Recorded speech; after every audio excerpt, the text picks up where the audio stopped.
سلام علیکم و رحمت الله و برکاته.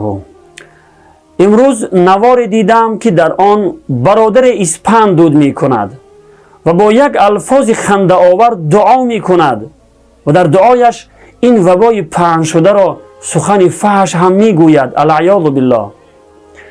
برادران مسلمان، شما به کجا رفته ایستاده اید و به کی پیروی دارید؟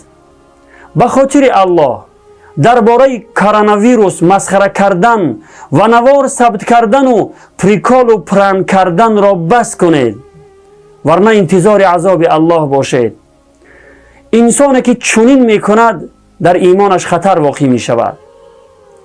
من کسی را به کافر شدن فتوا نمی دهم، ولی طبق آیه های قرآن عظیم الشأن و حدیث های گوهربار نبوی و اصول و فتواهای مذهب حنفی، کسی که به دعا و نماز، اذان و دیگر امور دینی مسخره کند، خصوصا سخن فحش گوید، از دایره اسلام خارج می شود.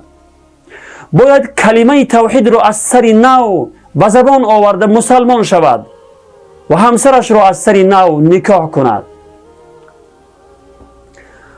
کرونا ویروس بلا و مصیبت و عذاب است که به سبب گناهانمان بر ما نازل شده است و انسان مسلمان در برابر بلا و مصیبت ها باید توبه و استغفار و دعا و تضرع کند که خداوند گناهانش را بیامرزد و سالم نگه دارد. اما متاسفانه مردم خدا بیخبری هستند که این عذاب خداوند را به تمسخر کشیده اند. نوارهای خنده آور و پریکال و پرنک ها ثبت می کنند و از الله نمی ترسند. قبلا در ابتدا چنین کارهای ناروا را انسانهای بی خدا انجام می دادند، اما رفته رفته مسلمانهای بی غیرت و ضعیف ایمان هم آغاز کردند. العیاذ بالله. برادری که چنین نوارهای خنده آور ثبت می کنی، آیا از الله نمی ترسی؟ ببین الله متعال چی می فرماید. استعیذ بالله. فلولا اذ جاءهم بأسنا تضرعوا ولكن قست قلوبهم وزين لهم الشیطان ما كانوا يعملون. یعنی پس چرا هنگامی که عذاب ما به آنها رسید زاری نکردند، یعنی دعا و تضرع نکردند و به سوی الله باز نگشتند، بلکه دلهای آنها سخت شد و شیطان هر کاری که می کردند در نظرشان آراست. یعنی شیطان هر کار ناروایی که می کردند در نظرشان زینت می داد. صدق الله العظیم. پس چرا بجای مسخره کردن و نوار ثبت کردن دعا و تضرع نمی کنی؟ چرا توبه و استغفار کرده به سوی الله باز نمی گردی؟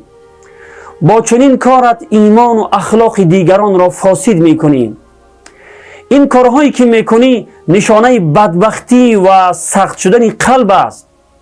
یک بار بگرد و اطرافت نظر کن، بر رسانه ها نظر کن که از این ویروس چقدر انسان ها مرده اند و چقدر انسان ها به آن مبتلا شده اند.